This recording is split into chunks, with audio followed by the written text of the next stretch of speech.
ፋና ላይ በአንድ ዶክመንተሪ አነበብኩኝ እና ያ ዶክመንተሪ በወቅቱ የነበረው ከህወሓት ጋር የተያዘ ጦርነት ላይ ነበርና የጎንደር ኢንሲደንት ተፈጥሮ ነበር ከዚህ ከእስልምና እምነት ተከታዮች ጋር የተያዘ ኢንሲደንት ተፈጥሮ ነበር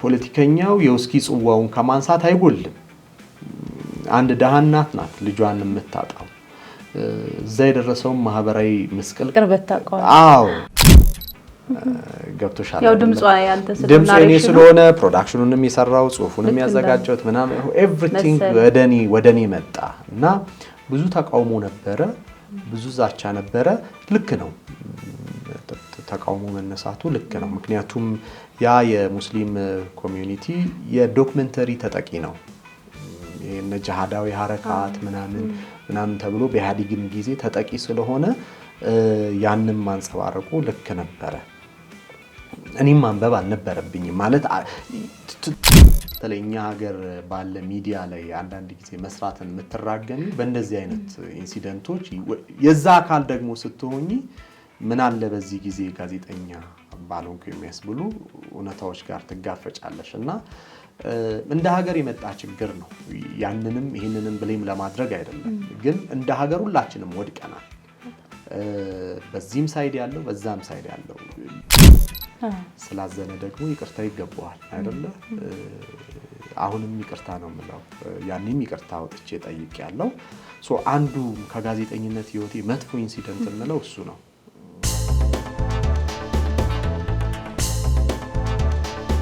ሰላም ጤና ይስጥልን ውድ ተመልካቾቻችን ብዕር ቲቪ የብዕር ፖድካስት ፕሮግራማችን ጀምሯል የዛሬ እንግዳችን ብስራት መለሰ ነው ብስራትን እንግዲህ ሁላችሁም ታውቁታላችሁ በቴሌቪዥን መስኮት ለረጅም ዓመታት በጋዜጠኝነት ሰርቷል ከ11 ዓመት በላይ ማለት ነው በፋና ቴሌቪዥን በብዛት እናቀዋለን ከዛም ባሻገር በሌሎች ስራዎች እናቀዋለን ዛሬ ከብስራት ጋር ቆይታ እናደርጋለን ስለ ጋዜጠኝነቱ አጠቃላይ ስለ ህይወት እና ስለተለያዩ ጉዳዮች አንስተን ውይይት እናደርጋለን አብራችሁ እንድትቆዩ በአክብሮት ነው መጋብዘው እንኳን ደህና መጣ ብስራት እንኳን ደህና ቆየሽን ቲጂ በጣም ነው ማመሰግነው ስለመጣ የብዕር እንግዳ ስለሆንክ ከልብ አመሰግናለሁ እኔም እንግዳሽ ስላደረግሽኝ አመሰግናለሁ ቴንክ ዩ ዛሬ እንግዲህ የተለያዩ ጉዳዮች እናነሳለን እንደው ከዛ መጀመሪያ ግን ቀደም ብለን ብስራት ማን ነው የሚለውን አንስተን የተወሰነ ነገር ስለ ብስራት ስለ ልጅነት የት አካባቢ ተወለድክ የት አካባቢ ነው የተማርከው የሚለውን እናስተዋውቀውና ወደ ዋናው ጥያቄዎቻችን እናልፋለን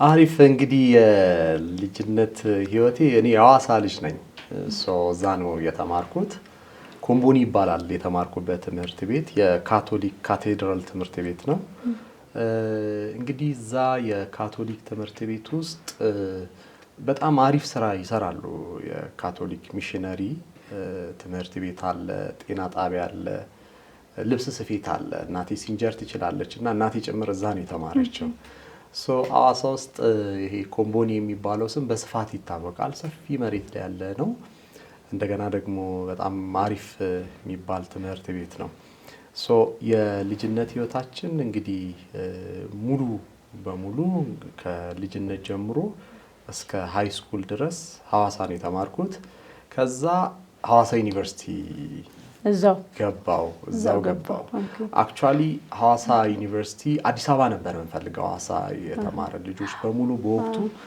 አዲስ አበባ ነበር የምንፈልገውና ግን ከኛ በፊት የነበሩት ባች አዲስ አበባ አይደርስም ማለት እድሉ ምናምን በምርጫሽ አይመጣም ማለት ሞልተሽ አይደርስሽም ሶ አይ በቃ ሁለተኛ ምርጫ ምናምን እናርግ ብለን አዲስ አበባ ይሞሉ በሙሉ አዲስ አበባ ደረሳቸው ተሸወዳችሁ ማለት እኛ ደግሞ ሐዋሳ ደረሰን በወቅቱ ተራድጄ ነበር በጣም እንዴት ወጣ ማለት ትፈልጊያለሽ ወይ መቀሌ ወይ ባህር ዳር ወይ ጅማ እንደዚህ ሐረማያ በጣም ትልልቅ ስም ያላቸው ዩኒቨርሲቲዎች ወደዛ መሄድ ነው የምትፈልጊው ጎንደር እንደዚህ ታስቢ ነበር እና በወቅቱ ምንም አልተሳካም። ግን ሐዋሳ ዩኒቨርሲቲ ገባን። ሐዋሳ ዩኒቨርሲቲ ደስ የሚል ቆይታ ነበረ እና ቤታችን የነበረው ከኳስ ሜዳ ፊት ለፊት ነበረ እና አሮጌው ኳስ ሜዳ ይባላል። አሁን እንኳን ትምህርት ቤት ተሰርቶበታል።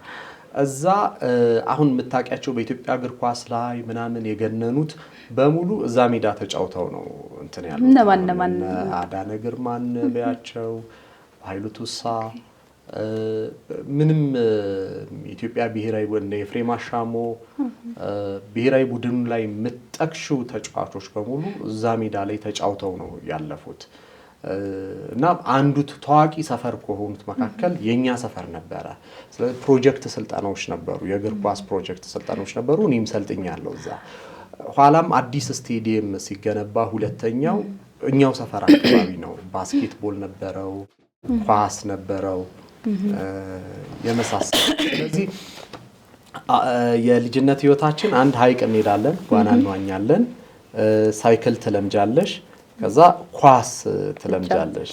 እነዚህን ሶስቱን ነገሮች ኢንኮምፓስ ማድረግ አለ። የሐዋሳ ልጅ ሆነሽ የግድ ዋና መቻል አለብሽ፣ እንደገና ኳስ መቻል አለብሽ፣ ሳይክል መቻል አለብሽ። አሁን የኔ እናት ሳይክል ትነዳለች። በቃ ኮመን ነው በራ ደስ ይላል እኮ አይደል? መንገድ ላይ ስታያቸው ስትሄድ እኔ እንደውም በቃ አንዳንዴ ገርሞኝ ነው የማየው ትልልቅ ሰዎች። ኤግዛክትሊ አይ ቲንክ ባህር ዳርና እንትንም እንደዛ አይነት ትሬንድ አለ መሰለኝ አዳማ ላይ። ሁለቱ ላይም እንደዛ አይነት ባህር ዳርና ሐዋሳ እንደውም በተለይ ባህር ዳርና ሐዋሳ ቶፖግራፊያቸውም ተመሳሳይ ነው እና ባህር ዳር ለመጀመሪያ የሄድኩኝ ጊዜ ደንግጫለሁ። በጣም ይመሳሰላሉ ከባህር ዳርና ሐዋሳ ላይ። ሁለቱም ሐይቅ አላቸው፣ ሜዳ ናቸው። ግሪን ነገሩ በጣም ያመሳስላል። ሐይቅ እንሄዳለን፣ እንደገና ደግሞ ኳስ እንጫወታለን። ኳስ ሜዳው ፊት ለፊት ነበረ። ትልልቅ ተጫዋቾቹን ይሄ እነ ሙልጌታ ምህረት፣ አሁን ሙልጌታ ምህረት በጣም የሚወደድና አንጋፋ ተጫዋች ነው። እነሱ ሲጫወቱ ገና በባዶ እግራቸው ምናምን ሚራክል የሚባል ክለብ ጀምሮ እያለ እዛ እናውቃቸዋለን። ሞሪኒዮ የሚባለው ዘላለም አሁን ኢትዮጵያ ውስጥ በጣም ታዋቂ አሰልጣኝ ነው። እሱ ያኔ የሰፈር ቲም በሚመስል ደረጃ ሲያሰለጥን ያኔ በደንብ ውጭ ሀገር የሚያሰለጥነው አይ ዘላለም የሚባል አለ። አይ ቲንክ ዘላለም ሽፈራው መሰለኝ ሞሪኒዮ ይሉታል። የሱ ልጆች በኢትዮጵያ ደረጃ በጣም ታዋቂ ናቸው። አሁን እነ ሙልጌታ ምህረት ኢትዮጵያ ውስጥ በጣም ትልቅ ስም ነው። እነ አዳነ የሚባሉ ልጆችን ያሰለጠነው እሱ ነው። አዲሴ ደግሞ የሚባል አንድ አሰልጣኝ አለ። እሱ ደግሞ እነ በኃይሉ ቱሳን የመሳሰሉ ልጆች ያፈራው እሱ ነው። ታመነ ደግሞ የሚባል አንድ አሰልጣኝ ነበር። በጣም ታዋቂ ነው ታመነ። ብሔራዊ ቡድኑንም አሰልጥነዋል። ጋሽ ከማል የሐዋሳ ከነማን በመመስረትና በማሰልጠን በጣም ትልቅ ስም የነበራቸው ናቸው። እነ በኃይሉን የመሳሰሉ በጣም ኢትዮጵያ ውስጥ አንጋፋ ስም የነበራቸውን ተጫዋቾች። ስለዚህ ሐዋሳው ስትሆኚ ሳይክል ትለምጃለሽ፣ ኳስ ታውቂያለሽ፣ ዋና አለ እና የነዚህ ባህሪያቶች መገለጫ ነው። ከዛ በተጨማሪ ደግሞ የሚታወቁ ትምህርት ቤቶች አሉ። ታቦርና ኮምቦኒ የሚባሉ አሉ። እንደዚሁም ኤስኦኤስ የሚባላሉ ኋላ እነ ቢኤንቢ ምናምን የሚባሉ ትምህርት ቤቶች ተመስርተዋል። የዚህ ኮምቦኒን የተማርኩበት ትምህርት ቤት የጨሜዎች የጎበዝ ተማሪዎች ምናምን ተብሎ የሚጠቀስ ነውና የካቶሊኮቹ ኢንፍሉዌንስም ቀላል አይደለም። በተለይ ዲሲፕሊን በመያዝ ምናምን ነገር በጣም አሪፍ ነበርና እንግዲህ ከሞላ ጎደል ምን ይመስላል። እና ኳሱ ላይ እንዴት ነው አንተ? ኳስ ፕሮጀክት ሰርቻለሁ። አቋምህ ጥሩ ነው ነበረ እና ኳስ ሰርቻለሁ። የሆነ ጊዜ ላይ ፕሮጀክት ጀምረን አሁን ቴዲ ሐዋሳ የሚባል ቲክቶክ ላይ እና እሱ የነበረበት ቲም ሌላ ነው። ኦፍ ኮርስ የፕሮጀክት ስልጠናው የኔ ባሽ ነው። እሱ እነ ኤፍሬም አሻሞ የኔ ባሽ ናቸው እና እነሱ ጥሩ አሰልጣኝ ገጥሟቸው ነበር። ውሮ ይባላል በወቅቱ ወይም በዋና ስሙ ያሬድ ይባላል። በጣም የኳስ መሰረትን የሰጣቸው ሰው ነበረ። ኋላ ላይ የኛ አሰልጣኝ ደግሞ በደንብ ማኔጅ አላደረገንም። ከዛ በኋላ ወደ ሌላ ትራንስፈር አደረግን። ትልልቆቹ አሰልጣኞች ልጆችን ይመለምሉ ነበረ። በወቅቱ ማዘር እንደዚህ ያየኝና በእድሜ ከተጠቀሰው እድሜ እኔ አንሳለሁ፣ ግን ቁመቴ በጣም ረጅም ስለነበረ ኦቨር ነህ አለኝ። ከዛ ካርድ ይዘና ተባልኩኝ። ማዘር ካልድ አልሰጥም አለችኝ። በትክክል የሚገልጽ ማለት ነው። ለእድሜ ተብሎ ኦቨር ነህ አለኝ። እኔ 11 ዓመቴ ነው። አንደር 13 ነው የተፈለገው፣ ከ13 ዓመት በታች ነው የተፈለገው። ሶ አንደር 13 ስለሆነ ሶ እኔ 11 ዓመቴ ነው ሲያኛው ቁመቴ ረጅም ነው 14 15 ዓመት መሰልኩት ስለዚህ ልመዝገብ ምናምን ስለው አይ አንተ አትሆንም ኦቨር ነህ አለኝ ትልቅ ነህ 14 15 ይሆናል አለኝ አረ በፍጹም 11 ዓመቴ ነው ስለው ካርድ ይዘና አለኝ በወቅቱ ያው ሁሉም ወላጅ ትምህርት አይደለም ይፈልጋል ስለዚህ አልሰጥም ማለሽ ማዘር አትደም ኳስ አትጫወታት ብትማር ይሻላል አሉ እንግዲህ ጥሩ ነበርኩኝ ኳስ ላይ እና ግን አሁን ያኔ ፕሮጀክት የነበሩ ልጆች ከኛ ጋር የተጫወቱ ልጆች አሁን በጣም በትልቅ ደረጃ ላይ ደርሰዋል አንዳንዱ ፖለቲከኛ ሆኗል አንዳንዱ ጋዜጠኛ ያሳም በሌላ ገጽ ላይ መጥቷል ግን አንዱ የነበረው እሱ እንደነበረ ትዝ ይለኛል አይ ደስ ይላል እንደው ከዛም ዩኒቨርሲቲ ገብተህ ምንድነው የተማርከው ከዛ በፊት ደግሞ አሁን ጋዜጠኛ ነህ እንግዲህ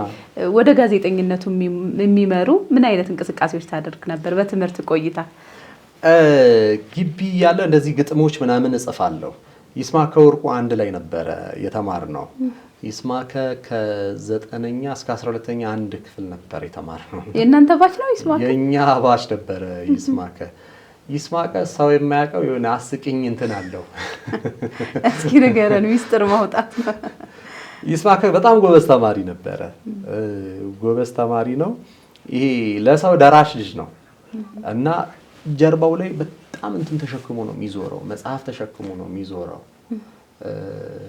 ሪሊ ዲዘርቭ የሚያደርግ ልጅ ነው በቃ ሪል ደራሲም ነበር እና መጽሐፍ ተሸክሞ ነው የሚመጣው ትምህርት ቤት ያመጣልናል እንድታነቡ ማለት ይዞ እጁ ላይ መጽሐፍ አይጠፋም ነበር በወቅቱ አሁን ሰው አግኖ የሚያወራቸውን መጽሐፍቶች በወቅቱ እኛ ከይስማከ ነበር የምናገኘው እና ጀርባው ሙሉ መጽሐፍ ተሸክሞ ነው የሚሄደው ስለ መጽሐፍ ስለ ፊሎሶፊ ማውራት ምናምን ደስ ይለው ነበር ሁላችንም ይሄ የሃይማኖት ክርክር 9 10 ምናምን ስትሆኚ ያ ነበር ልክ ከ11 ከ12ኛ ስንደርስ ባህሪያችን እየተለወጠ መጣ ይሄ ፊሎሶፊካል የሆነው መጽሐፍ ማንበብ ክርክሮች የፖለቲካል አይዲዮሎጂዎች ላይ እዛ ላይ ፎከስ ያደረገ ውይይት ነበርና ግሩፕ ውስጥ ከነበሩት ልጆች መካከል አንደኛው ይስማከ ነው እና ይስማከ የሆነ ጊዜ ከአንድ መምህር ጋር ተጣላንና ሁሌ ትምህርት ቤታችን አርብ ዕለት የስነ ጽሁፍ ዝግጅቶች ይቀርባሉ ሶ ከሱ ጋር ተጣላን ብንከስም ሊቀበሉን አልቻሉም መምህሩ ትምህርት ሲሰጠን የሚሰጥበት አካሄድ ደስ አይልም ነገር ግን ይሄ የተማሪዎችን አቅም ለክቶ ሪፖርት በማድረግ ምናምን ቢሮ ወደደው እኛ ጠላ ነው ቢሮ ወደደው ከዛ ክላሽ አደረገ እና ቢሮ በሱ ምክንያት ከአጠቃላይ ከርዕሰ መስተዳድሩና እዛ ካለው ሲስተም ጋር የኛ ባሽ ጥል ውስጥ ገባ እና መምህሩ ላይ ግጥም ጽፎበት መጣ እና ሆላ መምህር ሆላ ረቢ ሆላ ምናምን የሚል ግጥም ጽፎ መጣ ይስማከ ከዛ በኋላ ያ የአርብ እንትን በሱ ምክንያት ተዘጋ ድጋሚ እንዳይካሄድ ተብሎ ይስማከን ያዘጋብን የሆኑ ነገሮች በጣም ተናጋሪ ነበር ይስማከ ይሄ አደጋው ደርሶበት ለሳኑ ላይ አሁን በንግግር ቴራፒ እየተደረገ ነው አግኝቼውም አውርቼው ነበርና እንደሚጽፈው ነው ሲያወራ ወቅቱ በነበረው መድረክ ይዞ ሲናገር ምን ሲል በጣም ኦራተር ነው ምንም ተናግሮ በየትኛውም አንግል ተከራክሮ ማሳመን የሚችል አይነት ልጅ ነው ይስማከ በዛ ላይ ጎበዝ ተማሪ ነው እና የሆነ ነገር ጀምሮ በእንግሊዘኛ አንድ ጊዜ ሂስትሪ ነው ጂኦግራፊ መሰለኝ ጀመረ ብላክቦርዱ ሞልቶ ጨረሰው የሆነ አስረዱ ፕሬዘንቴሽን ማለት ነውና ጻፈ ሁለት አይደለ ድሮ ጥቁር ብላክቦርድ ደርሰሽበታል እሱ እኔ አንድ ነው ዋይት ቦርድ ላይ ነሽ አንቺ ብላክቦርድ አንድ እንደዚህ ይደረግና መሃል ላይ ታሰምሪያለሽ ከዛ በኋላ በሁለት ሳይድ ነበር የሚጻፈው ሳይድ ሲያልቅ ያኛው ሳይድ ረጅም ነው ግርግዳ ሙሉ ነው እና ያንን ግርግዳ ሙሉ የሆነ ነገር ይዞ ሙሉ በሙሉ ነበር ጽፎ የጨረሰው የሆነ ይሄ የመያዝ ካፓሲቲው ምናምን ነገር በጣም አይኪዩ ከፍ ያለ ነው ይስማከ ሪሊ በጣም ከፍ ያለ ልጅ ነበር እና የመጀመሪያው ስራው የወንድ ምጥ ነበር የወንድ ምጥ የመጀመሪያው ስራው ነው ሪሊ ይከብድ ነበረ በዛ እድሜ ላይ። ስንት ዓመት ነው ማለት ነው? እንደ ሳይመረቅ ነው 12ኛ ክፍል ነው። ኦኬ። እና በ12ኛ ክፍል ደረጃ አሁንም ይከብዳል። አንድ መጽሐፍ መጽሐፉ አይደለም የዚህ የኮንተንት የቃላት አጠቃቀሙና እንትኑ ቅኔው በጣም ከባድ ነበር። ይስማከ ግዕዝ ይችላል። እንደገና ደግሞ ከግዕዝ ውጪ ደግሞ የዚህ የአማርኛ የቋንቋ አጠቃቀሙ ብዙ ነው የወረስኩት። አሁን እኔ ለኋላ ላይም ላለኝ የጋዜጠኝነት ህይወት ጠቀሙኝ ከምላቸው ሰዎች መካከል ከሱ ጋር የነበረኝ ግንኙነት ነው። ስለዚህ እሱ ነበረ እንትናችን ውስጥና ዲስከሽናችን ወሬያችን ምናምን ነገር ከስነ ጽሁፍ ጋር የተያዘ ከፊሎሶፊ ከፖለቲክስ ይሄ ሃርድ ኢሹዎች ሆኑ እና ያ ነገር በጣም ጠቅሞን ነበረ። ከዛ በኋላ ሐዋሳ ዩኒቨርሲቲ ገባው። ሌሎቹ ደግሞ ተለያዩ። አክቹአሊ መማር የፈለኩት እኔ ቲያትሪካል አርት ነበር። አንድ ድራማ ሰራንና ስነ ጽሁፍ ሞክር ስለነበር ሰዎች አይ ቲያትሪካል አርት በገባ አሪፍ ነው ምጽፈው ነገር ስተውንም ድምጽህም ወደዛ ስለሚያደላ ወደዛ ገባሉኝ። ኋላ አንድ ዘመዴ ናት አገር ፍቅር የምትሰራ የሺ ተክለወልድ ትባላለች። አንጋፋ አርቲስት ናት። አይ አሁን አርቱን ጎን አድርገህ ሌላ ትምህርት ልትማር ይሻላል የሚል ነገር ሰጀስት ስታደርገኝ አይ ቲያትሪካል አርቱ ይቅርብና ለህጉ ፍቅር ስለነበረኝ ህግ ዲፓርትመንት ጆይን አረኩኝ። ከዛ ህግ ዲፓርትመንት ጆይን አረኩኝ። እንግዲህ የመጀመሪያ ዲግሪ ህግ ነው። በህግ ነው የተመረኩት። ህግ እየተማርን ግን እነዚህ የስነ ጽሁፍ ምሽቶች ግጥሞች ላይ ምናምን ተሳትፎ አድርጋለሁ። ሐዋሳ ዩኒቨርሲቲ መቅረዝ የሚባል ቲም ነበረ። እዛ ላይ ግጥሞችን አቀርባለሁ፣ ትረካዎች፣ እንደዚህ አይነት ነገሮችን እንሰራለን። ከዛ በኋላ ካውንስል ሆንኩኝ። የተማሪ እንቅስቃሴ ካውንስል ስትሆኚ ፊልም እናሳየለ ግቢውስ ካፒቴኑ ምናምን የሚባሉ ፊልም ያ ልጅ ምናምን የሚባሉ ፊልሞች ድሮ በዩኒቨርሲቲው ይታይ ነበር። ካውንስሉ ነው የሚያሳየው። ጂሲ ኮሚቴ እስኪረከበው ምናምን ካውንስሉ ያሳያል። እዛ ላይ ማስተዋወቅ ጀመርኩኝ እና ይሄ ልጅ ድምጽ መድረክ እንደገና ደግሞ ይሄ ተማሪ ልክ 2 ሰዓት ምናምን አካባቢ ነው የሚታየው እና እስከ ከ12 ሰዓት ጀምሮ ቁጭ ብለሽ ታስተዋውቂያለሽ። ሙዚቃ እየተከፈተ ይሄ ነው ፊልሙ ነው ግቡ ምናምን ቀስቀሳ ይደረጋል። በማስተዋወቂያ ፎርም ነው። አሁን ልክ ፊልሞች በሚተዋወቁበት መልኩ ነው የምታስተዋውቂው። የዛ ተጽዕኖ ነበር። ስነ ጽሁፍ ምሽቶችን ቸርች ላይ እንደዚህ ተሳትፎ ታደርጊያለሽ። የነዛ ድምር ውጤት መጨረሻ ላይ ሬዲዮ እንትን ተቋቋመ ዩኒቨርሲቲ ውስጥ ማለት ነው። የሐዋሳ ድምጽ የሚባል ዩኒቨርሲቲ ውስጥ ተቋቋመ።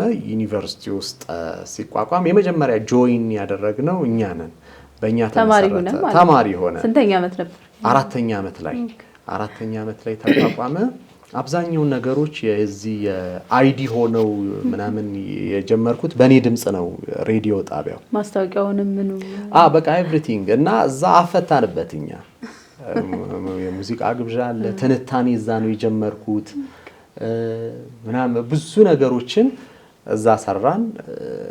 ኋላ ላይ እንግዲህ በህግ ተመረኩኝ ማለት ነው። በጣም ደስ ይላል። ማለት በህግ ተመረቀ ጋዜጠኛ ስትሆን ደግሞ በጣም አሪፍ ነው። በደንብ ስለምታውቀው ብዙ ጊዜ ሶሻል ሳይንስ ሲሆን ሞር ወደ ጋዜጠኝነቱ ነው የሚያዘነብረው። በተለይ ሬዲዮ ከሰራ በቃ ቅርብ ነህ ማለት ነው ኦልሞስት። በጣም ደስ ይላል። ከዛ ፋና ሬዲዮ ነው የገባው። አዲስ አበባ መጣሁ። ፋዘር እዚህ ስለነበረ አዲስ አበባ መጣሁኝ። አዲስ አበባ ከመጣው በኋላ ፋና ማስታወቂያ አወጣ። ወዲያው እንደተመረክ መጣ ማለት? ወዲያው እንደተመረኩ ይመጣው። ስራ በጣም ችግር ነበረ። እንደገና ደግሞ የዚህ የሌጋል የዳኝነትና የአቃቢ ህግነት ስልጠና ተብሎ በመንግስት ደረጃ የሚሰጥ ነበረ። ስለዚህ ከየዞኑና ከሐዋሳ ከተማ በኮታ ነበረ የሚገባው። ያንስና የሚሆነን አልሆነም፣ ለኛ አልሆነም። ኮታ ውስጥ ምርጫም መስፈርቱ ምን እንደሆነ አይታወቅም። ዝም ብሎ ይሄ ልክ እንደ ፖለቲካል ውክልና አለ አይደለ? ከንትን እንደዚህ ማሟላት ነበር። እዛ ሐዋሳ የተወለደ ልጆች ያን እድል ማግኘት አልቻልንም። በኔ ባች የነበሩ ልጆች የዛ እድሉም አልነበረንም። አሰብኩኝና በቃ እግዚአብሔር ለኔ ያሰበው ሌላ ነው ብዬ ወደዚህ መጣሁ ፋዘር ጋር። ፋዘር ጋር እንደመጣሁኝ ብዙ ቦታ አመለከትኩኝ። በህግ መግባት ያለበት ቦታ ሁሉ አመለከትኩኝና ወረዳ ላይ አንድ እዚህ 4 ኪሎ ያለ ወረዳ 10 ነው ወረዳ 9 በአራዳ ምናምን ነገር አራዳ ክፍለ ከተማ ወረዳ እንትኑ ጋር ፕሬስ ምናምን ያለበት አለፍ ብለህ ያለው ክፍለ ከተማ እዛ የደንብ ስርጸትና ምናምን የሚል የህግ ባለሙያ ይፈልግ ነበር። አለፍኩኝና ገባሁኝ እና የደንብ ስርጸት የምናምን አዋጅ የለውም ህግ የለውም ምን እንደምሰራ ምንም ማቀው ነገር የለም። ማስተማር ነው፣ ስለ ህግ ማስተማር ነው፣ ስለ ደንብ ጉዳዮች ማስተማር ነው። እዛ ያለሁኝ ደንቦች ናቸው ያሉት።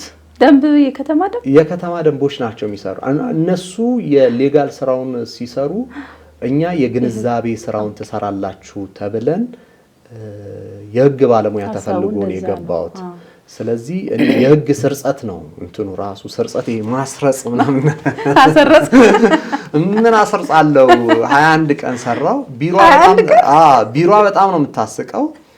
በጣም ስዊት ልጆች ናቸው እዛ የነበሩት ባልደረቦቼ። በጣም ደንብ ላይ የሚሰሩ ናቸውና በጣም ጥሩ ልጆች ነበሩ። ያው 21 ቀን ነው ያሳለፍኩት እና አጋጣሚ ፋና ሞልቼ ነበር እንትን ብዬ ነበር እዛ ከዛ በፊት ያው ብዙ ቦታ ነው ያስገባ ነው። ስለዚህ እዛ ሆኜ ፋናን እየተጠባበቅኩ ነበርና የመጀመሪያ ደሞዜን ያገኘሁት እዛ ነው ማለት ነው። 21 ቀን ቢሆንም ያው ደሞዝ ተቀብለና የወር ያልሞላ ደሞዝ ምናምን ነገር ተቀብያለሁ። እዛ አካባቢ ሰራውኝ። ከዛ ፋና ገባሁ። ፋና በጣም ከ700 ነው ምናምን አይነት ሰው መካከል ነው 10-15 ሰው ምናምን ነገር ተመርጠን የገባ ነው። ፈተናው በጣም ታፍ ነበረ። ፋና ገባን። ሬዲዮ ጋዜጠኛ ሆንም ማለት ነው። በቃ የጋዜጠኝነት ህይወቱ ፋና ውስጥ ሀብሎ ጀመረ። በጣም ደስ ይላል። የሬዲዮ ጋዜጠኛ ሆንኩ ማለት ነው። እንዴት ነበር በዛ የነበረው ቆይታ? የሬዲዮ ጋዜጠኛ ማለት እንዴት ነበረ? የገጠመኞችም ካሉ በወቅቱ አጠቃላይ እዛ ፋና ከነበረ ወደ ቴሌቪዥን ከመምጣቱ በፊት የነበረውን እስኪ የሬዲዮ ቆይታ ነገር። ፋና ስንገባ እንትን ነው ሰምተን የሰማነው እንትን ያለው ነገር በጣም ከባድ ነበረ። አንተነህ ደግፌ ቲቪ ዜና የሚያነበው አንተነህ ማለት እንደዚህ አሁን ሃርድ ኒውስ ስለሚያነብ ይሄ ኮስታርታር ያለ ሰው ነው የሚመስለው። ድራም ይችላል። ሐዋሳ ዩኒቨርሲቲ ላይ አለቃችን ነበረ። እሱ ከፋና መጣና የዚህ ሐዋሳ ድምጽ ሬዲዮ የሚባለውን ኮሚኒቲ ሬዲዮን ስራ አስኪያጅ ሆኖ እሱ ነበረና ብዙ ሜንተር አድርጎናል። ታውቀዋለህ ማለት እዛ ነው የምትተዋወቀው? አዎ እዛ ነው የምንተዋወቀው። እና አንትዬ በቃ በጣም ወራተር ነው። በጣም ኮሚክ ነው አንተነህ ደግፌ ማለት። ከዛ ውጪ ምንም ነገር ድራም ነው የሚደበድበው። በቃ እያወራሽም ድራም ይወዳል፣ ድራም ይደበድባል። እና ዜና ሲያነብ ደግሞ በጣም ነው ደስ የሚለው። እና እሱ በጣም በብዙ ሜንተር አድርጎናል። እዛ እያለን ተማሪ እያለን ማለት ነው። ስለ ፋና ያወራናል፣ ብዙ ነገሮች ስለ ፋና ያወራናል። እና ፋናን ያሰረጸብኝ አንዱ አንተነህ ነው። በቃ ፋና መግባት አለብኝ ብለን እንድታስብ ኤግዛክትሊ በውስጥ ስለውታል ማለት ነው። በጣም ሲያወራ ደግሞ ደስ ይላል አንተነህ። እና አንተነህ ደምሰው ደግሞ የሚባል አንድ ጓደኛችን አለ ደቡብ ሬዲዮ የሚሰራ፣ እሱም አለቃዬ ነበረ። የሚገርምሽ ሁለታችንም እንትን ገባን፣ ጆይን አደረግን ፋናን ማለት ነው። ለዚህ ኢንፍሉዌንስ ማለት በጣም ተጽዕኖ ያደረገብን አንተነህ ነው። በጎ ተጽዕኖ ነው። እንደዚህ ነው ይለናል። ስለ ብሪፉ ይነግረናል። ፋና ውስጥ ያለው ብሪፍ በቃ በጣም ከባድ ነው፣ እንደዚህ ነው ይለናል።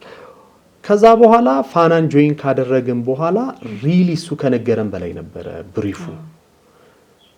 ምን ውስጥ ነው የገባሁት፣ ምን ውስጥ ነው የመጣሁት ምናምን ትያለሽ። አንደኛ በጣም ልምድ ያላቸው ጋዜጠኞች ናቸው። ሁለት ይሄ ስራቸው ላይ ኢንች ፐርፌክት ምትያቸው አይነት ነገር የፖለቲካል ውግንናው ምናምን ሌላ ነገር ልንል እንችላለን። ግን ፕሮፌሽናል ኳሊቲውን በተመለከተ የነበሩት ጋዜጠኞች የዜና አረዳዳቸው፣ የዜና አጻጻፍ የመሳሰሉ ጉዳዮች ላይ በጣም ፐርፌክት ነበሩ። እንደዛም ሆነው ነው የሚተቹት። እና የሚተቻቹት ደግሞ ጓደኛ ለጓደኛ ነው እና ማይረባ ዜና እንትን አምጥተህ እንደዚህ በጣም ውስጥ ሆነሽ ይጨንቅሻል። የሚያለቅሱ እኮ አሉ ኤዲቶሪያል። ያው እንዴ በጣም አንድ ጓደኛችን ነበረችና ዜና ይዘሽ አለመምጣት በተራሽ በጣም ያስደነግጣል። እና የሆነ ቀን አለች ስትነግረም ማለት ነው ባይ ዜና የለም ማለች። ባይ ብደውል ምናምን ሊሳካልኝ አልቻለም ማለች። እና የሆነ ትልቅ መኪና ያልፋል አለች። እና አየሁትና በገጨኝ አልኩኝ አለች። ያን ሳትይዝ ከምትቀር ኤግዛክትሊ ማለት የሆነ በቃ ተመኘችው ታውቂያለሽ። እንደዛ አይነት ኤዲቶሪያል በጣም ያስፈራሻል።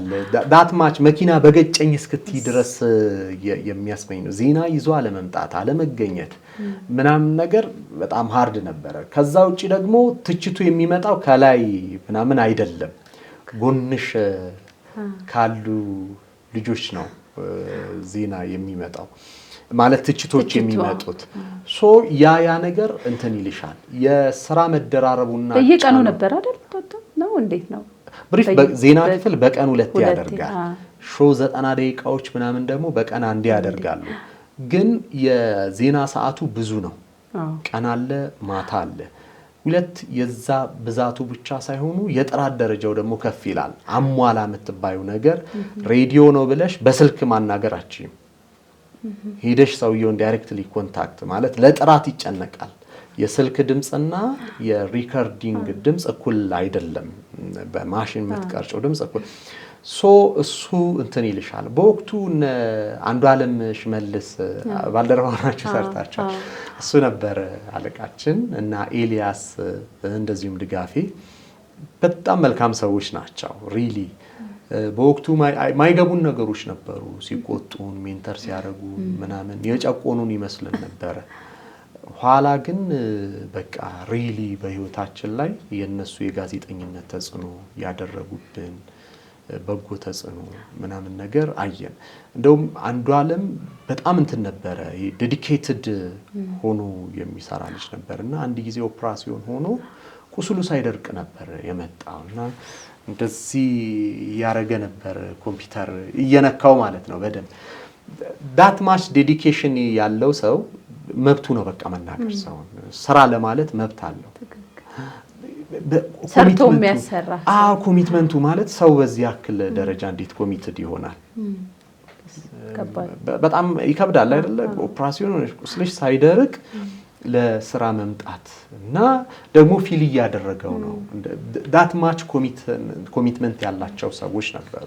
እነ ኤልያስ ተክለወልድ በጣም ሜንተር በማድረግ ሰውን አለ የሰው ማኔጅመንታቸው በጣም የሚገርም ነበር። ሜንተር ሲያደርጉሽ በጣም ጎበዝ ነበሩ። ኋላ እነ አላዛር አስክዶም አሁን ስፖርት ላይ የምታውቂያቸው እነ ካሳይ ወልዴ እነ ነብዩ ይርጋለም እዛ ውስጥ የነበሩ ልጆች ነበሩና በጣም ብዙ ስታፍ እነ ትዕግስት በጋሻው እነ ጸገነት የነበሩበት ነው። በዛ ሂደት ውስጥ ነባር ከሆኑ ጋዜጠኞች ያው እኔ ቀደሙኝ እንጂ እነ ብስራት ከፈለ የሚባል ታዋቂ ልጅ ነበረ ጎበዝ የወጣ እነ ተስፋ ያለነ ሜንሽን ማድረግ በጣም ብዙ ናቸው። በዛ ኢንቫይሮንመንት ውስጥ ነበር ያለፍነው። ሬዲዮ ላይ አሪፍ ነበረ። የሬዲዮ ትዝታ አሪፍ ነበረ። ልክ ቴሌቪዥን የመጣው በተለይ ይሄ ዜና ክፍልም ሾውም በጣም ፒክ ላይ የደረስንበት ጊዜ ነበረ እና አሪፍ ጊዜ ላይ ያው ወደ ቴሌቪዥን ሽግግር አደረግን። አይ ሚስ ዛት ታይም በጣም ደስ የሚል ጊዜ ነው ያሳለፍነው። የሬዲዮኑ ይበልጣል ግን የቴሌቪዥኑ እንዴት ነው ማለት ቀላል ነው? ሬዲዮ ቴሌቪዥን እንትን ያደርግሻል ከሰው ጋር ያስተዋውቅሻል ማለት የሰራሽውን ነገር በሙሉ ያሳውቀልሻል። ሬዲዮ ሪል ጋዜጠኛ የምትሆኝበት ነው ማለት ብዙ ነገር የለመድነው ሬዲዮ ላይ ነው። ማንበብ የለመድኩት ሬዲዮ ላይ ነው። ሌሊት እንገባ ነበረ። በጣም በጠዋት ነው የምንገባው ሬዲዮ ላይ እና የሚገርምሽ በወቅቱ 1640 ብር ነው የተቀጠርኩት ጁኒየር ሪፖርተር ሆነን እና ከጓደኛዬ ጋር ኖር ያለው አይል ኢየሱስ ይባላል እና አንድ ላይ ኖረ ደሞዟ ስለማትበቃ ለሁለት አንድ ቤት በጣም ከባድ ጊዜ ነበረ እዛ ያሳለፍነው። ግን ያው ፋና ጥሩነቱ በወቅቱ ቶሎ ስለሚያሳድግ እንድትተጊ ያደርግሻል። ወዲያው እያደገ እየተለወጠ በቃ ስሪ ታድጊያለሽ፣ ከሰራሽ ያሳድግሻል። ያ ስታብሊሽ የተደረገው ሲስተም በተለይ እነ ወልዱ እነ አብርሃም ኢንክሉዲንግ ብሩክ ስታብሊሽ ያደረጉት ቲም በጣም አሪፍ ነበረ። ዛሬ አሁን ወልዱን የሱ አመራር በጣም ስትሮንግ ነበረ። ቴንክ ዩ የምትዩ ሰው ነው። ስታብሊሽ ፋናን ወልዱታል እሱ። ኢሚዲየት አለቃዬ የነበረው አብርሃም ነው። አብርሃም ማለት ራሱን መግለጥ ብዙ እንደዚህ ሚዲያ ላይ ስክሪን ላይ መታየት የማይፈልግ ግን በጣም ሲያነብ የሚውል ዜናን አረዳዱ በጣም የሚገርምሽ ሲመጣ ሪል ይሄ እንትን ካሪዝማቲክ የሆነ ሊደር ነው እና ሪል ደግሞ በጣም በብዙ የምትወጂው አለቃ እና ለብዙ የሊደርሺፕ ኳሊቲ በጣም የሚደንቅ ነበር እና እነዚህ ሰዎች ይዘውት ስለነበር ሪሊ ሙያተኞችም ስለነበር ሬዲዮ ላይ የነበረንን ቆይታ በጣም አሪፍ አድርገውታል እና ሌሊት እንገባ ነበረ ብሔራዊ ሬዲዮ ላይ። ከዛ ቀን 6 ሰዓት አለ፣ ማታ ደግሞ ዜና አንብቡ ይባላል። እንግዲህ ልጅነት አለ፣ ሰው ድምጽሽን ሲሰማ ምናምን የሚሰማ ደውላ አታውቅም ስሙ የመጀመሪያ አካባቢ እንዴት እዛ ስለለመድኩኝ አዋሳም ለነገሩ አለ እዛ ስለለመድኩኝ ከማይክ ጋር ከድምጽ ጋር ምናምን እንትን ስላልሽ ብዙ እንትን አይልሽም። ይሄ አለ አይደለ የመጓጓቱ ነገር የለም። ግን ፋና መስራትሽና ይሄ ትልቅ ሚዲያ ላይ መስራትሽ የሚፈጥርብሽ ተጽዕኖ አለ። አንድ ጊዜ ከዚህ ጦርነቱ ወቅት ላይ ነው በተጣደፈ ጊዜ ላይ ሞር ከአንድ ልጅ ጋር ስናወራ ይሄ እንትኑን አክሽኑን ብታፈጥ ነው ልክ የዲጂታል ሚዲያውን ቅርጽና ፎርም እንዲይዝ አክሽኑን ብታፈጥ ነውና ብትሰራበት ሞር ኦፍ አሪፍ ይሆናል፣ ኤዲቲንጉም ልክ በዛው መልኩ ቢፈጥን የሚል ነገር አነሳለኝ። ልክ እንደዛ ሲለኝ እሺ አልኩኝና ታጠረ ሰዓት ነው ያችን የሰራው አለኝና የመጀመሪያ ዜና የኔ ዜና ነው የሚሄደው። ያን ዜና ፍጥነት ለመጨመር እንደገና ሞር ውብ ለማድረግ እንደዚሁም ደግሞ የኤዲቲንግ ኢፌክቶችን በደንብ ተጠቅሞ ዜናውን ሰው ጋር ለማድረስ ግን ደግሞ ዜናው በጣም ሲሪየስ ኢሹ ነበረ እና ልክ ዜናውን ለቀቅ ነው የኮሜንትና የእይታ መጠኑ ቡም አደረገ። በቃ በአንድ ጊዜ ሰቀለው። ሶሻል ሚዲያ ላይ ሼሩ ምናምን ኮሜንቱ እንትናል በጣም ፈጣን እንቅስቃሴዎች ናቸው አይነት ነገር። ከዛ ሚውት ስታረጊው ጀስት ላይክ ራፕ ነው የሚመስለው እና ከኤሚኒየም ድምጽ ጋር ምናምን እያቀናበሩ አወጡት እና ሪሊ ሊፕሲንኩን ሰርተውት ጀስት ራፕ ነው የሚመስለው። ቪዲዮን ብታዩ በቃ ምንም አቀራረቤ ምናምን ነገር ከእጄ እንቅስቃሴና ከወሬ ፍጥነት ጋር ተያይዞ ራፕ ሆነ እና ቡም አደረገ ዩቲዩብ ላይ። እና ምን አርጎ ነው እንደዚህ አይነት ቡም ያደረገው በሚል ሶሻል ሚዲያው ላይ ወዲያው ምክንያቱም ምንድነው የተፈጠረው አይነት ነገር ማለት ነው። እና ብዙ ሰው ቴሌቪዥን ላይ ለካ ካፕቸር አድርጎታል። ያው እዛውም የነበሩ ልጆች ዜናዋን ቆርጠው ምናምን ነገር አውጥተዋታል። አዲስ ነገር አመጣለሁ ብዬ ወይም አቀራረብ አመጣለሁ ብዬ ያው ቫይራል ወጣ። አሪፍ ነው ቫይራል ወጣ። ግን አሁን መልእክቱን የኔ አቀራረብ መልእክቱን ዋጣው በአንዳንዴ አሪፍ ነው። እኔ መሳሳትን ምንም እንትን አልለው ማለት ስትሞክሪ ለመፍጠር ስትሞክሪ አንዳንዴ ፈጠራሽ መስመር ስቶ እንደዚህ አይነት ፈን ሊፈጠር ይችላል እና ምንም እንትን አይደለም። ግን ያው ደስ ይል ነበር፣ ይዘቱ ደስ ይል ነበር። እኔ እንደው በደንብ ነው የምከታተለው ከጎን አድርገው መረጃውን እየተናገራችሁ የምታብራሩበት ስለሆነ የራስህ ነው የምታወራውና ሰው ቁጭ ብሎ ለማዳመጥ ሰዋዊ ነገር አለው ሞር ዜና ከሚሆን ፎርማል ከሚሆንና አሪፍ ነበር እሱ። እንደው እስኪ አሁን ደግሞ ከፋና ወጣ እንዴት ወጣ? ለዚህ ከምትወደው ቤት ፋና እንግዲህ ብዙ የፐርሰናል ምክንያቶች አሉ።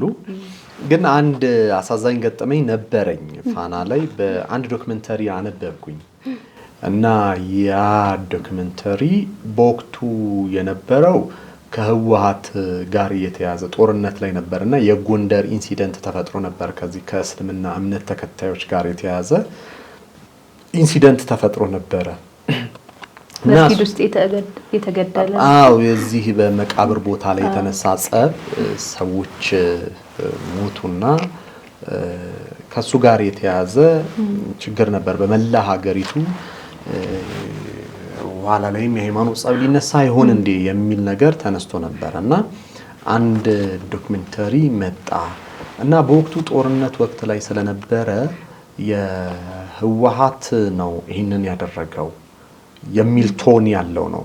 ልክ በብሔር ሲያቀተው አሁን ደግሞ ሃይማኖት በሃይማኖት በማጋጨት ህዝቡ ህወሓት ላይ እንዳይነሳ ለማድረግ የሚል አይነት ቶን የነበረው ዶክመንታሪ ነው ያመጣ። በጣም ባጠረ ጊዜ ነው፣ ፍጥነት ነበረው። ያው ፖለቲካውን ምናምን ታውቂያለሽ እና እንዳነብ ሴሌክት የተደረኩት እኔ ነኝ። እንደዚህ አይነት ሲሆን ደግሞ ያው ድምጽ ሴሌክት ይደረጋል፣ ጠንከር ያለ ድምጽ ያለው ምናምን ሐሳቡን ለማስረጽ ምናምን ተብሎ እና እሱ ከመጣ በኋላ አነበብኩኝ። ኋላ ላይ ፕሮዳክሽኑን ሌሎች ልጆች ናቸው የሰሩት። ንባቡ እኔ ነበርኩኝ፣ ኃላፊነት የተሰጣቸው ሌሎች ልጆች ነበሩ፣ ይሄ ፕሮዳክሽን ስራውን በመስራት ማለት ነው። ከተወሰነ ለመከታተል ሞከርኩኝ ፕሮዳክሽኑን፣ ግን አላስደሰተኝም ነበረ በወቅቱ ማለት ነው። ኋላ ላይ እያስደነገጠኝ መጣ። ይሄ ነገር በዓል ደርሷል፣ አይ ቲንክ ኢድ አልፈጥር እንደዛ፣ ይሄ ነገር ከቀኑ ይለፍ ግጭት ሊፈጥር ይችላል የሚል ስጋት እንትን አለብኝ እና ይሄንን ሰጀስት አረኳቸው። ሁለተኛ እንትን ካለም በኋላ በፍጹም መሄድ የለበትም የሚል አቋምም አንጸባረኩ። ኦሬዲ ግን ከኔ አቅም በላይ ኦሬዲ አንብቤዋለሁ። ፕሮዳክሽኖቹ ላይ ምናምን የሚላኩ የነበሩ ምስሎች ምናምን ነገር ከባድ መሀል የሚገቡት ያው ማልበሻ አለው አይደለ? እነሱን ከባድ ነበሩ። ተላለፈ። እሱ በጣም ባላነብ ብዬ መቆጭበት፣ ኋላ ላይም ይቅርታ ጠይቄያለሁ ማንበብ አልነበረብኝም ብዬ። ምክንያቱም የነበረኝ ኦፍ ኮርስ ለማንበብ ኢንቴንሽን የፖለቲካው ትኩሳት እዛ ውስጥም ስለነበርን በዛ መንፈስ የተቃኘ እንጂ ከሃይማኖት ጋር ምንም የተያዘ ጉዳይ አልነበረውም። የዛን ፐርስፔክቲቭ አልነበረውም ጽሁፉ። ግን ኋላ ላይ ፕሮዳክሽኑ ሲወጣ ምናምን የገቡት ድምጾች አውዱን ቀየሩት ሙሉ በሙሉ ማለት ነው። እንዳልኩሽ ሌሎች ልጆች ነበሩ ፕሮዳክሽኑን የሰሩት እና አውዱን ሙሉ በሙሉ ቀየረው። የቲክቶክ ምስሎች ምናምን እና ሁሉም ኃጢያት ተሰብስቦ እኔ ላይ መጣ። ገብቶሻል? ያው ድምጿ ያንተ ስለሆነ ፕሮዳክሽኑንም የሰራው ጽሁፉንም ያዘጋጀሁት ምናምን ኤቭሪቲንግ ወደኔ መጣ እና ብዙ ተቃውሞ ነበረ፣ ብዙ ዛቻ ነበረ። ልክ ነው ተቃውሞ መነሳቱ ልክ ነው። ምክንያቱም ያ የሙስሊም ኮሚዩኒቲ የዶክመንተሪ ተጠቂ ነው። የነ ጂሃዳዊ ሐረካት ምናምን ተብሎ በኢህአዴግም ጊዜ ተጠቂ ስለሆነ ያንንም ማንጸባረቁ ልክ ነበረ። እኔም ማንበብ አልነበረብኝም ማለት ትልቁን ጥንቃቄ ማድረግ ነበረብኝ ብዬ አስባለሁ። ያው ግን አላነብም ማለት ትችላለህ እንደ ድርጅት ፋና ውስጥ ጋዜጠኛ እስከሆንክ ድረስ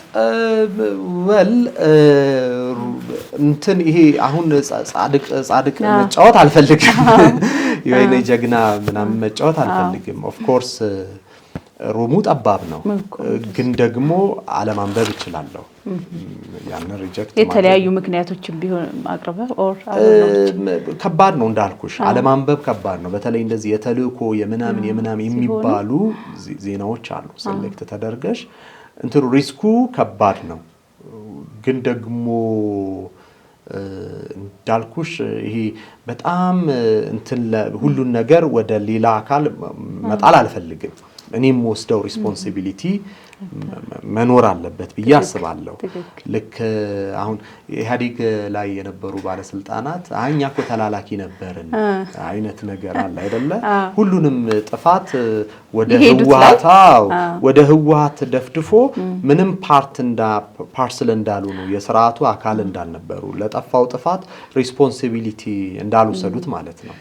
ማለት እዛ ውስጥ እስከተገኘሽ አንድ አካል ነህ ኤኒዌይስ አንድ አካል ነሽ ስታስፈጽሚ ነበር ስትሰሪ ነበር ጥቅማ ጥቅም ስትወስጂ ነበር ቪኤት ተጠቃሚ ነበርሽ አበል ነበርሽ የውጭ ጉዞ ከዚህ በላይ ምንም ልታረግ አትችልም እና ታዲያ ይሄን ሁሉ የነበረ ሰው ኢቭን ወሳኝ የነበረ ሰው አይ ሌሎች ልከውኝ ነው ቢል አሳማኝ አይደለም አይደለ ልክ ነው ጫና ሊኖር ይችላል ዶሚናንሱ መኖሩን አትከጅም ግን ደግሞ ላኪ እንዳለ ሁሉ የሚላከውም ሰው የራሱ ኃላፊነትና ሪስፖንሲቢሊቲ ያለ አትሊስት እሺ ብሎ ተልኳል ሶ እንትን አይደለም አሁን ጻድቅ መጫወት ፈልጋለሁ ምልሽ ላስነበቡኝ አካላት ብቻ ሁሉንም ኃላፊነት መስጠት አልፈልግም እኔም ድርሻ አለኝ ነው ስለዚህ ለዛ ነው ይቅርታ የጠየቅኩት በሰዓቱ ይቅርታ ጠይቀሃል አዎ ጉዳዩ ይርገብና ይቅርታ ጠይቃለሁ በየነበረ በጉዳዩ ላይ ይቅርታ ጠይቄያለሁ አሁንም ቢሆን ይቅርታ መጠየቅበት ማንበብ የሌለብኝ ዶክመንተሪ ነበር ምክንያቱም ይሄ ከሚሳደበው ገላሃለው ቆርጣሃለው ከሚለው ውጪ በልቡ የሚያዝንብሽ ሰው አለ እውነተኛ አማኝ የሆነ ሰው እውነተኛ ሰዎች አሉ እውነተኛም ባይሆኑ በምንም መልኩ እነሱን ሊያስከፋቸው የሚችል ነገር መነገር የለበትም ማንንም ሰው ቢሆን ማለት ነው ስለዚህ የሆኑ ኮሚኒቲን ነው እኔ በዛ ማይንድ ሴታፕ አላን ለማሳዘን ወይም የነበረው የፖለቲካውን ላንድስኬፕ ብቻ በማየት ነበር ግን ደግሞ ያዘነ ማህበረሰብ አለና በምንም ያ ሶሳይቲ እኔ ላይ አዝኗል ስላዘነ ደግሞ ይቅርታ ይገባዋል አይደለ አሁንም ይቅርታ ነው ምለው ያንንም ይቅርታ አውጥቼ ጠይቄያለሁ ሶ አንዱ ከጋዜጠኝነት ህይወቴ መጥፎ ኢንሲደንት ምለው እሱ ነው ባልሰራሁት ምን አለ ባላደረኩት ምለው ኢንሲደንት እሱ ነው ከዛ ውጪ ግን ያው የዚህ ጦርነቱ ላይ የነበረን አክቲቭ ሮልም እሱም አሁን ሁሉ ነገር ካለፈ በኋላ በወቅቱ የነበረው የኛ የብስለት ደረጃን ምናምን ስትመለከቱ እንግዲህ ሀገር ለመከላከል ለመጠበቅ ብለን ነው እንደዚሁም ደግሞ ህዋት ላይ ያለን ተቃውሞ ኤቢት የተለጠጠ ይመስለኛል ትንሽ የበዛ ነው ማለት ኤኒ የፖለቲካል ግሩፕን መተቸት ካለብሽ የተለጠጠም ይመስለኛል እና ህዋትን ለመተቸት ወይም ህዋት ላይ ባለን ተቃውሞ ምክንያት አፍተሮል የተጎዳው የትግራይ ህዝብ ነው እና በጦርነቱ በጣም አፌክትድ ሆኗል የሆነው እንዲሆንበት ሆኗል እኛ ያሰብነው እንግዲህ ልክ ነበርን በወቅቱ በነበረን አቋም ሀገር መከላከል ሀገር መጠበቅ በዛም በኩል የነበሩ ደግሞ የተሳሳቱ ፕሮፓጋንዳዎች ነበሩ እሱን ካውንተር አርገሽ የመመለስ ሚና እንዲኖርሽ ይጠበቃልና ያ ጉዳዮች ነበሩ ግን ምን ጊዜም ጦርነቶች መጥፎ ገጽታቸው ምንድነው ከፖለቲካል ፓርቲዎች ያልፉና ህዝብን ወደ ችግር ይዳርጋሉ ንጹሃን ናቸው የሚሞቱት ምን ሆኑን አቶ ጌታቸውና ዶክተር ደብረጽዮን ምን ሆኑ ከዛ ሁሉ እልቂት በኋላኮ ለወንበር የሚጣሉ ሰዎች ናቸው የሆኑት ፖለቲከኛው የውስኪ ጽዋውን ከማንሳት አይጎልም አንድ ደሃናት ናት ልጇን የምታጣው እዛ የደረሰው ማህበራዊ መስቀልቀል የጦርነት ትሮማ የትምህርት ማቋረጥ እነዚህን የመሳሰሉ ጉዳዮችን ተመልከች ይሄ ችግር የፋዘር ዘመዶች እዚህ ወለዮች ናቸውና ድንበር አካባቢ ናቸው ትግራይና የዚህ አማራ ድንበር ላይ ውዝግብ ያሉበት አካባቢ ላይ ናቸው የሱ ፋሚሊዎች ያሉት ሶ በጦርነቱ ወቅት ላይ ተጎጂ ሆነዋል በጣም እና የዛን የጦርነት በቅርበት ታውቀዋል አዎ አካባቢውን ሄጄ እንትን ብዬ ነበር ርችት ሲተኮስ እንዴት ትራውማው እንዴት እንደሚያንቀጠቀጣቸው እንደገና ደግሞ ይሄ ልጆች ጩጬ ሆኜ ዩኒቨርሲቲ ተማሪ ሆኜ ማቃቸው ትንንሽ ልጆች አድገዋል ግን ትምህርት ዩኒቨርሲቲ በሚገቡበት እድሜ ላይ ከ9 አቋርጠናል ከ8 አቋርጠናል ምናምን ይሉሻል 4-5 አመት ትምህርት ማጣት ስለዚህ አሁን ጦርነቶች ክፋታቸው በፖለቲካል ፓርቲዎች የሚያልቁ አይደሉም ወይም ደግሞ በእነሱ መካከል የሚያልቅ አይደለም ህዝብ ላይ ይወርዳል ምንም ጀስቲፊኬሽን ሊኖርሽ ይገባል ስለ ህዝብ ለሆነው ነገር ግን እሱ ደግሞ በጣም ባይሆን በዛ ውስጥ ባናልፍበት ይሄ ሀገር በየ25 አመቱ ጦርነት የሚካሄድበት ሀገር ነው ረሃብ በየ10 ዓመቱ ይደርሳል። ከዛ ዙሪት ውስጥ አልወጣንም። በቃ በዛው ዙሪት ውስጥ ነው ሀገሩ የሚሽከረከረው። ትላንትና ከዛሬ 50 እና 60 ዓመት በፊት የሚያጋጩን ሾሽ ዛሬም ያጋጩናል፣ ተመልሰው ይመጣሉ። አዎ እንቅፋቱ ሁለቴ ከመታ የሚባል አባባል አለ አይደለ?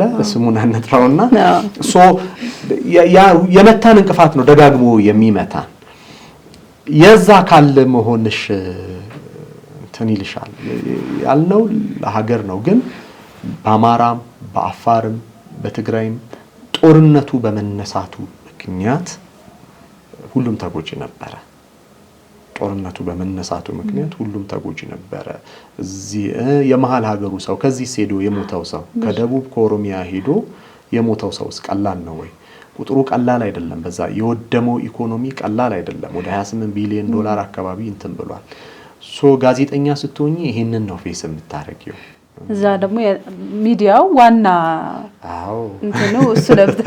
የጦርነቱ ዋና ሚና ተጫዋቹ ሚዲያው ነበር። አፋፋሚ እንደውም ሆኖ ነበር አይደል? ማስልሽ አማራጭም የለም። አንድ ድምጽ ወያኔ ነፍሱን ይማረውና ፍቅር ወልዶ የሚባል በጣም ጥብቅ ጓደኛ አለንና እንዲህ ነው ጦርነቱ ሲጀመር እያለን ሳይጀመር በፊት እንቀላለድ ነበረ። አንተ በዚህ ሳይድ ሆነ እኔ በዚህ ሳይድ ሆነ ምን እያለን ሄደን እሱ ድምጽ ወያኔ እዚህ አዲስ አበባ ያለው ብራንች ነበር የሚሰራው። እኔ ፋና ነው የሚሰራው እና የሚገርምሽ ስልክ እንለዋወጣለን። ይሄ የእንትና ስልክ አለ እንዴ ምናምን የከሌ ስልክ ያብን ሰዎችን ስልክ ፈልጌ ነበር፣ ኦፌኮ ሰዎች ስልክ ፈልጌ ነበር ምናምን ይልና ይደውልልኛል። ብዙ ጊዜ ቅርቡ ጓደኛው እኔ ነኝ እና እሱ ድምጽ ወያኔ ላይ ለሚሰራው የዜና ግባት ስልክ የሚወስደው ከኛ ነው። እሱ ከመንግስት ተቃራኒው ነው ይሰራል። እሱ ከመንግስት ተቃራኒ ሆኖ ይሰራል። እና ሁለት ጓደኛሞች ነን፣ በጣም እንዋደድ፣ ተመሳሳይ እድሜ ላይ ያለን አንድ ክፍል ውስጥ የሰራን ጓደኛሞች ነን። ግን ሁለት አቋም ይዘን ደግሞ ለተለያየ ሚዲያ እንሰራለን። እንግዲህ ጦርነቱ ማለት ይሄ ማለት ነው። ሁለት ወንድማማቾች ሁለት የአንድ ሀገር ልጆች በፖለቲካ ልዩነት በሁለት ጎራ ሆነው ይታኮሳሉ። እና በወቅቱ አንድ ጓደኛችን ነበሩና ልጁ የጎንደር ልጅ ነው፣ ልጅቷ የትግራይ ልጅ ናት። እና ልትወልድ በሄደችበት ተዘጋ፣ እንትኑ ድንበሩ ተዘጋ። በጣም አስጨናቂ ጊዜ ነበረ። ልጅና ሚስቱን እዛ ትቷል። በቃ ይተክዛል ምናምን ይላል። ብዙ ነገር በሱ ህይወት ውስጥ ሆነ። ከዛ ጦርነቱ ደግሞ ትግራይ ያለቀና ደግሞ አማራ ክልል ላይ ገባ። እሱ ደግሞ ሌላ ጭንቀት። እንግዲህ እዚህ ቤተሰቦቹ አሉ ጎንደር ላይ፣ እዛ ደግሞ ትግራይ ላይ ሚስቱና ልጆቹ አሉ። ኢንፎርሜሽን ማግኘታችን እዚህም የጦርነት ቀጠና እዛም የጦርነት ቀጠና ሶ ለአንድ የሰው ልጅ ምን ያክል የስሜት ድብታን እንደሚፈጠር አስቢ። እና ሚዲያ ላይ አንዳንድ ጊዜ መስራትን በተለይ እኛ ሀገር ባለ ሚዲያ ላይ አንዳንድ ጊዜ መስራትን የምትራገሚ በእንደዚህ አይነት ኢንሲደንቶች የዛ አካል ደግሞ ስትሆኚ ምን አለ በዚህ ጊዜ ጋዜጠኛ ባልሆንኩ የሚያስብሉ እውነታዎች ጋር ትጋፈጫለሽ። እና እንደ ሀገር የመጣ ችግር ነው። ያንንም ይሄንንም ብሌም ለማድረግ አይደለም፣ ግን እንደ ሀገር ሁላችንም ወድቀናል። በዚህም ሳይድ ያለው በዛም ሳይድ ያለው ልዩነታቸውን በጠረጴዛ ዙሪያ መፍታት ሲችሉ ወደ ጦርነት መገባቱ ብዙ ኮስት አድርጎናል። እኔ ብሌምን ወደ ሌሎች ማስተላለፍ አልፈልግም። አንዱ አካል እኛ ጋዜጠኞች ነበርን። እኛ የምንወስደው ኃላፊነት አለ እና ተልኬ ነው ምናምን ኖ ብሌም ወስዳለው። የዛ አካል አንዱ የዛ አካል ነበር ምልሽ። አሁንም ለነግርሽ መፈልገው ይሄኛው አካል ጻድቅ ነው ያኛው አካል ጻድቅ ነው አይደለም። ህዝብ ነው የተጎዳው። ጦርነት በመኖሩ ህዝብ ነው የተጎዳው። ሰላም ባለመኖሩ ምክንያት ሰው ነው የተጎዳውና አሁንም ግጭቶች በሰላማዊ መንገድ የማይፈቱ ከሆኑ የሚጎዳው የሚያልቀው ህዝብ ነው ለማለት ነው። በጣም ያው የሚያሳዝን ጊዜ ነው ያሳለፍነው። እግዚአብሔር ከዚህ አይነት ነገር አገራችንን የሚጠብቅልን ነው የምንለው። ስለዚህ በዚህ ምክንያት ከፋና ወጣ ማለት ነው። አይ ከፋና የወጣሁበት ከዚህ በኋላ ከዚህ በኋላ ቀጥታ ፖለቲካ ሲሆን በኋላ ያው የተሻለ ነገር ትፈልጊያለሽ በራስሽ መስራት ትፈልጊያለሽ እውነት ለመናገር ፋና ቤት የነበሩ ሰዎች ለኔ ሰራተኞቹም አለቃው አድማሱ ነበረ በወቅቱ ይዝ በጣም መልካም ሰው ለኔ በጣም መልካም ሰው ነበረ እዛም የነበሩት አጠቃላይ ስታፎቹ በየደረጃው ያሉ ኃላፊዎች ለኔ በጣም መልካም ነበሩ ሶ የራሴ አቋሞች ነበሩኝ ስለዚህ በራሴ መለወጥ ፈልጋለሁ እንግዲህ የተፈጠሩ ኢንሲደንቶች እዛ ቤት ስትሆኝ አክቲቭ እንትኖች ብዙ ነገሮች ምክንያቶች አሉ አሁን እዚህ ማልነግርሽ ሶ በእነዚህን አደረኩኝና ያው ለመልቀቅ ለቀኩኝ ከዛ በኋላ እንደውም በድምጽ በቃ በደንብ የሰማነህ ከፋና ከወጣ በኋላ ነው ማለት ይቻላል ቲክቶክ ላይ የተለያዩ ሶሻል ሚዲያዎች ላይ ትንታኔህን እንሰማለን ዩቲዩብ ላይ ነበር አይ ቲንክ ዜናውን በየዕለቱ ነበር የሚለቀቀው ለረጅም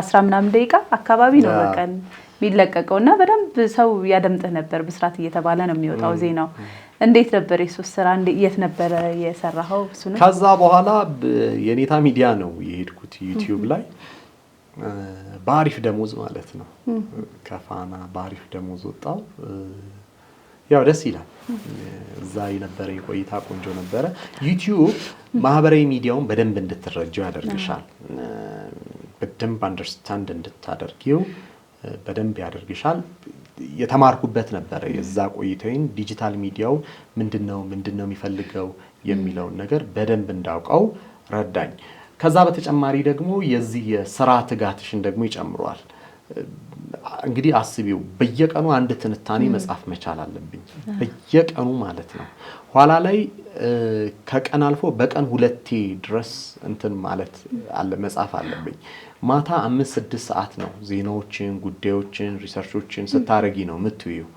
ከዛ ለሊት 11 ሰዓት እነሳለሁ ምጽፈው ወደ 4 ሰዓት ምናምን ነው ዩቲዩቦችን ታያለሽ ምን አዲስ ነገር ይዤ መምጣት አለብኝ ትዊተር በደንብ ነው የምትቃኘው ሁሉ ፌስቡክ ሀገሪቱ ላይ ያለ ዜና በሙሉ ቅኝት ታደርጋለሽ በደንብ እንትንት አንዳንዴ በውይይቶች ላይ ሐሳብ ታገኛለሽ ስለዚህ ውይይት ቁጭ ብለሽ የሚተላለፉ እንትኖችን ታያቸዋለሽ ሶ ያ ምን አይነት አቅም ይፈጥርልሻል ይሄ በየቀኑ የሆነ ስራ አለኝ የሆነ ምጽፈው ነገር አለኝ ኮሚትመንቱ ከፋናም በለጠ ማለት ነው ወይ በጣም ይበልጣል አይገናኝም ፋና በጣም የሚያስጨንቅ እንትን ቤት ነው ግን በየቀኑ መጻፍ ይሄኛው ረጅም ነው የምጽፈው በየቀኑ ከ10 እና 12 እስከ 15 ደቂቃ ድረስ የሚሄድ ትንታኔዎችን መጻፍ እንትን ፋና ዳሰሳ በሳምንት አንዴ የምንሰራው ማለት ነው በጣም የሚካበድ አንድ ፕሮግራም አለ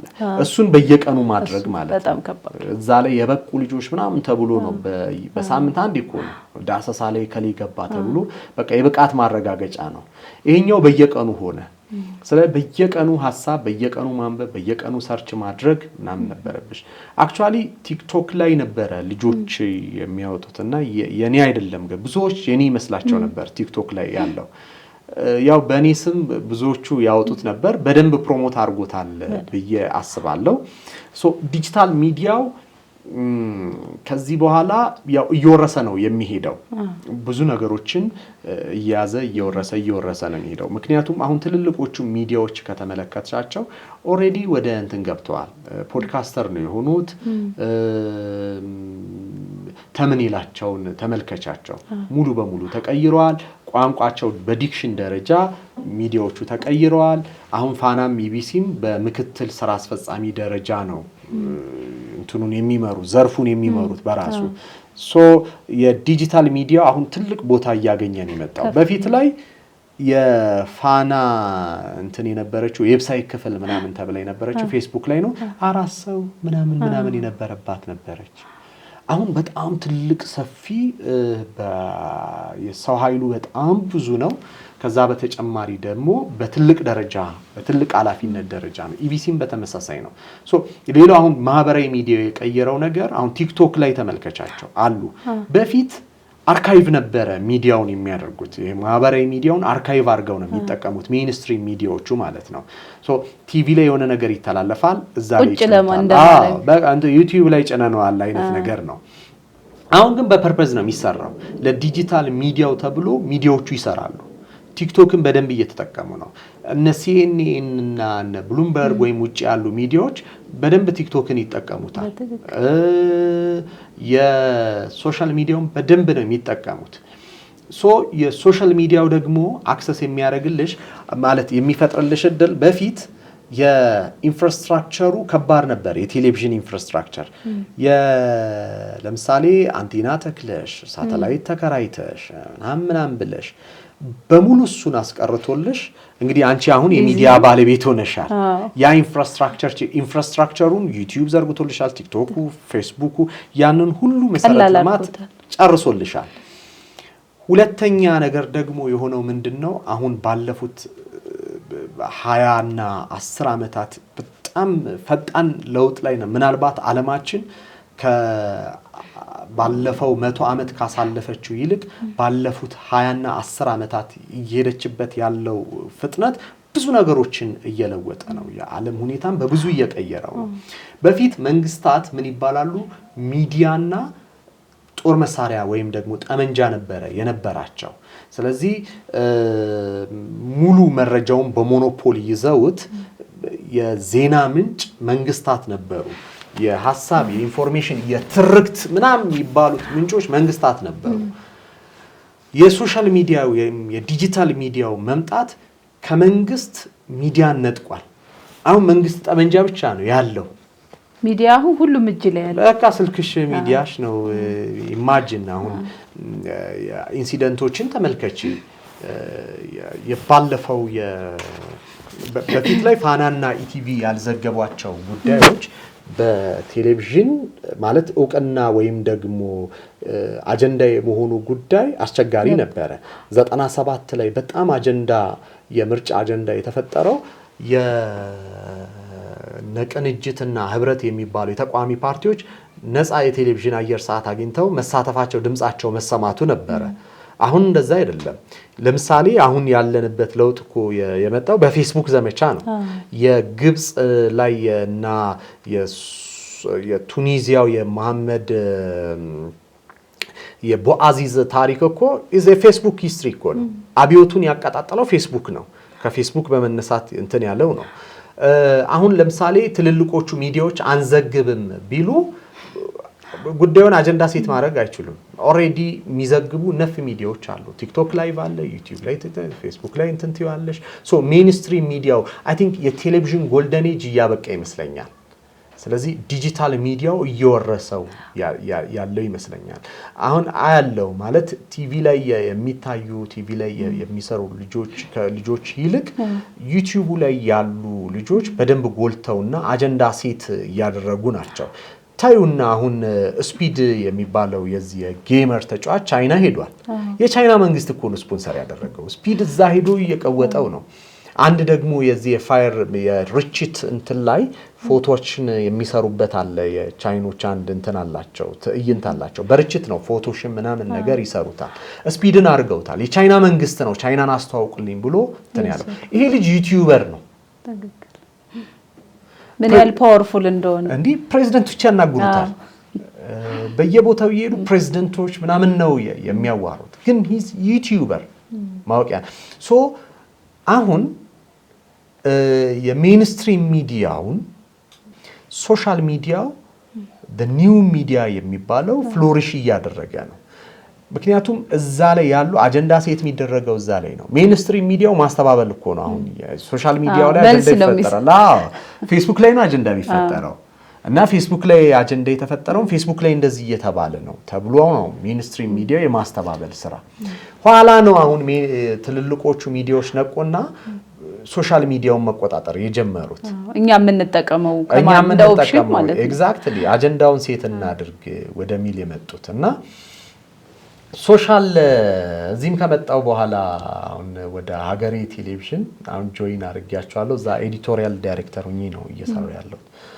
እዛም ከመጣም በኋላ አንዱ ስትራቴጂያይዝ ያደረግነው ነገር ዲጂታል ሊድ ሚዲያ ሰርቪስ የሚል ነው የዲጂታሉ ሚዲያ በደንብ እዛ ላይ መስራት መቻል አለብን የሚል አሴ ማኔጅመንት በደንብ ተወያየንና የሚገርም ለውጥ መጣ ዜናዎቻችን የዲጂታል ሚዲያው ላይ ያለውን ሰው እንደውም በአንድ ወቅት ላይ የዚህ ዩቲዩብ ጉግል ላይ ገብተሽ እንትን ስትዩ ፈጣን እድገት ካሳዩት እንትን አንድ ወቅት ላይ የነበረ ሪሰርች ሀገሬ ቴሌቪዥን ነው ይላል። ኦኬ እዛ ከገባ በኃላፊነት እዛ ከገባ በኋላ ማለት ነው። ያ እዛ ያሉ ሰዎች በጣም ያንግ ናቸው፣ በጣም ወጣቶች ናቸው። አለቃይም በጣም ቱ ያንግ ነው፣ ግን በደንብ የሚያውቅ ጎበዝ እና በጣም ኢንተለጀንት ልጅ ነው እና ስታፉ